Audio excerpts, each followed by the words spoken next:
कहानी की शुरुआत होती है फ्यूचर में, जहां इंसानों की बॉक्सिंग खत्म हो गई थी क्योंकि उनके बदले लोग रोबोट्स को लड़ते देखना ज्यादा पसंद करते थे। हालांकि इन रोबोट्स को भी इंसान ही कंट्रोल करते हैं। चार्ली भी एक जाना माना बॉक्सर हुआ करता था जो अब देश विदेश में जाकर रोबोट बॉक्सिंग में हिस्सा लेता है, लेकिन काफी समय से वो लगातार हार रहा है। एक दिन उसे एक आदमी का कॉल आया जो उससे अपने $30,000 वापस मांग रहा था। उसने न जाने कितने लोगों से पैसे उधार ले रखे थे। आखिरकार चार्ली ने नेटवर्क का बहाना लगाकर कॉल काट दी। तभी मेले में उसे रिकी मिल गया। उसने चार्ली को $3,000 देने का वादा किया अगर उसका मशहूर रोबोट एम्बुश बेल से लड़ेगा। चार्ली ने भी अपने रोबोट की जीत पर $20,000 की शर्त लगा दी। रिकी मान तो गया, लेकिन उसने कहा कि अगर चार्ली हार गया तो उसे कहीं से भी रिकी का कर्ज तो लौटाना पड़ेगा। फिर फाइट शुरू हुई और जनता एम्बुश को देखकर जोश में आ गई। शुरू में सब सही था और एम्बुश बैल के वार से बचने में कामयाब भी हो गया,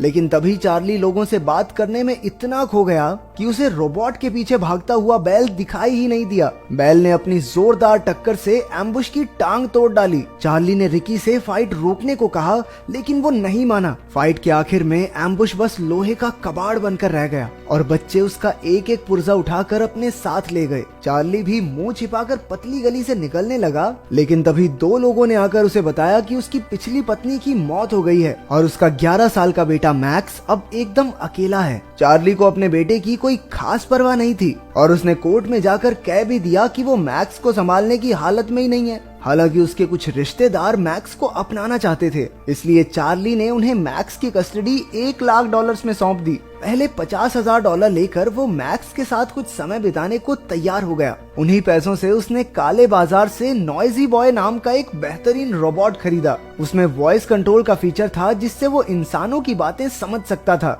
उसे लेकर चार्ली अपने जिम में पहुंचा जहां वो बेली के साथ रहता था। इतना खर्च करने पर बेली उससे बहस करने लगी कि किराए के पैसे तो टाइम पे दिए नहीं जाते, रोबोट खरीदता घूम रहा है। तभी रिश्तेदार मैक्स को उसके पास छोड़ने आ गए। इधर अपना मैक्स भी खतरनाक बच्चा है। उसे इस बात का कोई दुख नहीं था कि उसके बाप ने उसे बेच दिया, पर दुख तो सारा इस बात का था कि थोड़े भी पैसे मैक्स को नहीं मिले। नॉइजी बॉय को देखकर वो तीनों दंग रह गए। चार्ली ने वॉइस कंट्रोल चेक करने की सोची और उसने कुछ कमांड दी, लेकिन रोबोट में कोई हलचल नहीं हुई। चार्ली को लगा लो भाई पैसे गए डब्बे में, फुद्दू बना दिया दुकानदार ने। तभी मैक्स ने अपनी सूझबूझ दिखाई और रोबोट को जापानीज में कमांड दी क्योंकि वो जापान में बना था। नॉइजी बॉय ने कमांड सुनी और बस अब उसकी सेटिंग बदलने की देर थी। थोड़े टेस्ट करने के बाद चार्ली उसे अपनी वैन में लाद कर अगले कंपटीशन में जाने को तैयार हो गया। मैक्स ने वैन की चाबी चुरा ली और साथ चलने की जिद करने लगा। हार कर चार्ली को उसे अपने साथ ले जाना पड़ा। फिर वो फाइट क्लब में पहुंचे जहां काफी सारे रोबोट्स आए थे। चार्ली को पूरा यकीन था कि वो इस बार तो जरूर जीतेगा, इसलिए उसने नॉइजी बॉय का नाम मेन फाइट में लिखवा दिया। मैक्स ने उसे बहुत समझाया कि पहली बार सिर्फ छोटी फाइट से लड़े, लेकिन चार्ली ने कहा चल चल बाप को मत सिखा चल।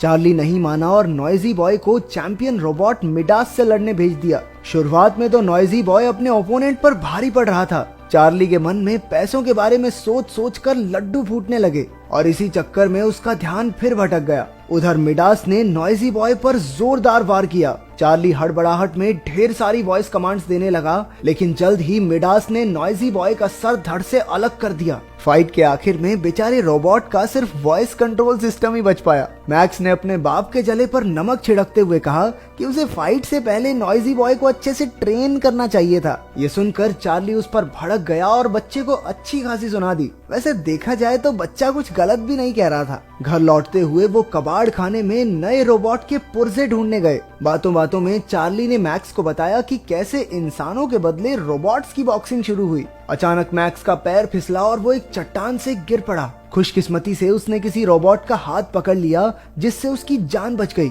चार्ली ने तुरंत नीचे उतरकर मैक्स को बचाया। ऊपर आकर मैक्स ने देखा कि जिस रोबोट से उसकी जान बची वो कीचड़ में लिपटा हुआ था। उसने चार्ली से कहा कि इस रोबोट को अपने साथ ले जाने में उसकी मदद करे, लेकिन चार्ली ने एक बार फिर खुदगर्ज होकर अपने बेटे की मदद करने से मना कर दिया। मैक्स ने अपनी पूरी जान लगाकर सुबह तक उस रोबोट को पहाड़ी पर खींच लिया। आखिरकार वो वैन तक पहुंचा और चार्ली के साथ उसके जिम में गया। नॉइजी बॉय की हालत देखकर बेली को बहुत गुस्सा आया। उसने चार्ली से कहा कि अपने जीतने के सपने के साथ साथ अपनी असलियत काबिलियत को भी समझे, लेकिन चार्ली ने उसे चलकर मैक्स का रोबोट देखने को कहा। पता चला कि ये रोबोट एक पुराना मॉडल है जो फाइट के लिए नहीं बल्कि स्पेयर पार्ट्स के लिए बनाया गया था। ये हमला तो नहीं कर सकता लेकिन अपना बचाव जरूर कर सकता है। अचानक रोबोट ऑन हो गया और बेली ने देखा कि इसमें एक शैडो फीचर था, जिसके हिसाब से ये रोबोट किसी भी इंसानी हरकत की हूबहू नकल कर सकता था। मैक्स ने रोबोट का कीचड़ साफ किया और देखा कि इसका नाम एटम है। मैक्स ने इलीगल फाइट में इस रोबोट को लड़ाकर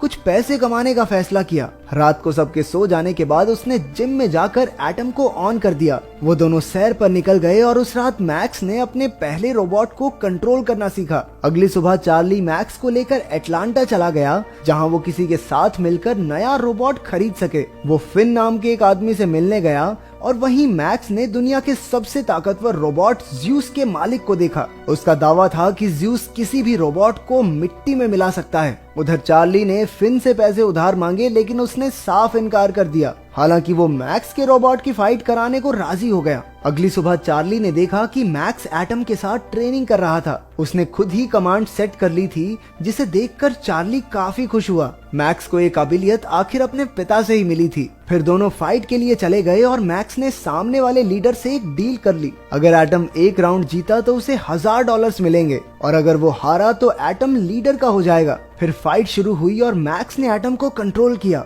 रोबोट ने कोई हमला नहीं किया, बस खुद का बचाव करता रहा। चार्ली ने मैक्स से कहा कि सामने से हमला करे, लेकिन तभी ओपोनेंट ने एटम के सर पर वार कर दिया। पहला राउंड खत्म होने में सिर्फ 30 सेकंड बचे थे और उससे पहले एटम को फिर से खड़ा होना था। मैक्स के ऑर्डर पर एटम खड़ा हो गया और इसी के साथ मैक्स $1000 जीत गया। इससे लीडर की सिट्टी पिट्टी गुम हो गई और उसने शर्त रखी कि अगर ये रोबोट एक और राउंड टिक गया तो वो $2000 यानी दुगना इनाम देगा। चार्ली ने मैक्स को समझाया कि इसमें ना पड़े, लेकिन मैक्स फाइट के लिए राजी हो गया। अगला राउंड शुरू हुआ और एटम ने सामने वाले रोबोट पर जोरदार वार किया, जिससे उस बेचारे का सिस्टम ही क्रैश हो गया। आखिरकार मैक्स जीत गया और अपना इनाम लेकर वहां से चलता बना। अगले दिन वो एटम को नए कमांड सिखा रहा था। जब वो बोर हो जाता तो एटम को अपने साथ डांस करवाने लगता। जब चार्ली आया तो मैक्स ने उसे बताया कि उसने नॉइजी बॉय का वॉइस कंट्रोल सिस्टम एटम के अंदर फिट कर दिया है। उसने कहा कि शैडो फीचर के जरिए एटम को अपना बॉक्सिंग स्टाइल सिखाए, क्योंकि चार्ली अपने जमाने में बॉक्सिंग चैंपियन था। चार्ली ने मजे लेते हुए कहा कि वो तभी एटम को बॉक्सिंग सिखाएगा अगर मैक्स रिंग में एटम को डांस करवाएगा। मैक्स मान गया और एटम की बॉक्सिंग ट्रेनिंग दिन रात जोरों से चलने लगी। मैक्स हर फाइट की शुरुआत डांस से किया करता और इसी तरह एक एक करके एटम सारी फाइट्स जीतता चला गया। चार्ली और मैक्स भी एक दूसरे के साथ अच्छा समय बिताने लगे। छोटी मोटी फाइट से पैसे कमाकर चार्ली ने कुछ पैसे बेली को किराया भरने के लिए भेज दिए। डांसिंग कार की तरह डांसिंग रोबोट ने भी पूरी जनता का दिल जीत लिया। उसकी तो अखबार में तस्वीरें छपने लगी थी। इसी मशहूरी के कारण चार्ली और मैक्स को रियल स्टील टूर्नामेंट में हिस्सा लेने के लिए बुलाया गया। जब मैक्स एटम को फाइट के लिए तैयार कर रहा था तो एक आदमी ने आकर कहा कि ज्यूस रोबोट की मालकिन फेरा उनसे मिलना चाहती है। वो ज्यूस के लिए स्पेयर रोबोट ढूंढ रही थी और उसने एटम को खरीदने के लिए $2 लाख का ऑफर दिया। चार्ली तो उसी वक्त राजी हो गया, लेकिन मैक्स इनकार करके कमरे से बाहर आ गया। चार्ली ने मैक्स को ये डील लेने के लिए बहुत समझाया, लेकिन मैक्स ने कहा कि जरा सोचो, ये औरत एक स्पेयर रोबोट के लिए इतने पैसे देने के लिए क्यों तैयार है। मैक्स को यकीन था कि उसके रोबोट में कुछ तो खास बात जरूर है, इसलिए उसने एटम को बेचने से साफ मना कर दिया। उधर फाइट देखने आए लोगों के शोर के बीच 2 सर वाला रोबोट ट्विन सिटीज आया। फाइट शुरू होने से पहले एटम ने भी मजेदार डांस दिखाकर लोगों का दिल जीत लिया। फाइट के शुरुआती मिनटों में तो उस 2 मुंह वाले रोबोट ने एटम पर लगातार वार करके उसे हमला करने का मौका ही नहीं दिया। तभी चार्ली का ध्यान ट्विन सिटीज की कमजोरी पर गया। असल में हर पंच से पहले उसका दाहिना कंधा थोड़ा अटकता था। मैक्स ने एटम से वहीं पर हमला करवाया और उसका पूरा दाहिना हिस्सा तोड़कर एटम ने उसके सर पर जोर से सर दे मारा। उस दूसरे रोबोट की इतने में छुट्टी हो गई। एटम की जबरदस्त परफॉर्मेंस देखकर लोग जोर जोर से तालियां पीटने लगे। उधर मैक्स ने भागकर रेफरी से माइक छीन लिया और दुनिया के सबसे ताकतवर रोबोट ज्यूस को फाइट के लिए चुनौती दे दी। बेसिकली मैक्स पूरी दुनिया को बताना चाहता था, हमारा रोबोट किसी से कम है के? सिस्टम मिला देंगे ज्यूस का।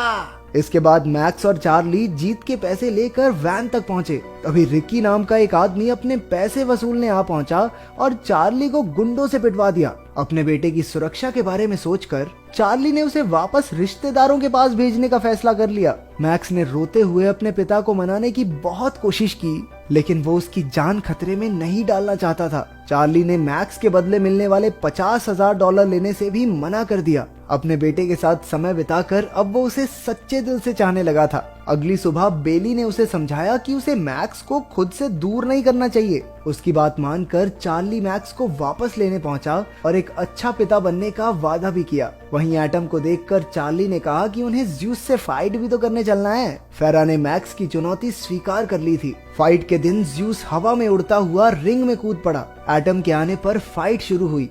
ज्यूस ने पहले ही वार में एटम को चित कर दिया। सबको लग रहा था कि ज्यूस की जीत एकदम पक्की है। एटम ने फिर से खड़ा होने की कोशिश की, लेकिन ज्यूस ने लगातार 15-20 मुक्के दाग दिए। लेकिन अगले राउंड में एटम ने आगे होकर ज्यूस पर लगातार वार किए। काफी जोर लगाकर एटम ने खुद को खड़ा रखा। फाइट चलती रही और एटम किसी तरह से दूसरे और तीसरे राउंड तक लड़ता रहा। चौथे राउंड तक ज्यूस ने अपनी पूरी ताकत से एटम की बुरी हालत कर दी। एटम का वॉइस कंट्रोल सिस्टम भी टूट गया था, लेकिन फिर भी एटम आखिरी मिनट तक लड़ता रहा। अब उसके जीतने की कोई संभावना नजर नहीं आ रही थी। लेकिन मैक्स ने चार्ली से कहा कि शैडो फीचर से बॉक्सिंग करके एटम को कंट्रोल करे। चार्ली ने एटम को जोश से भरी स्पीच दी, जबकि वो कुछ सुन ही नहीं सकता था। तभी आखिरी राउंड शुरू हुआ। एटम खुद को बचाकर ज्यूस की ताकत बर्बाद करवाता रहा। जैसे ही उसकी ताकत कम हुई, चार्ली ने एक के बाद एक लगातार मुक्के ज्यूस को मारे, लेकिन ज्यूस एक बार फिर खड़ा होकर वार करने लगा।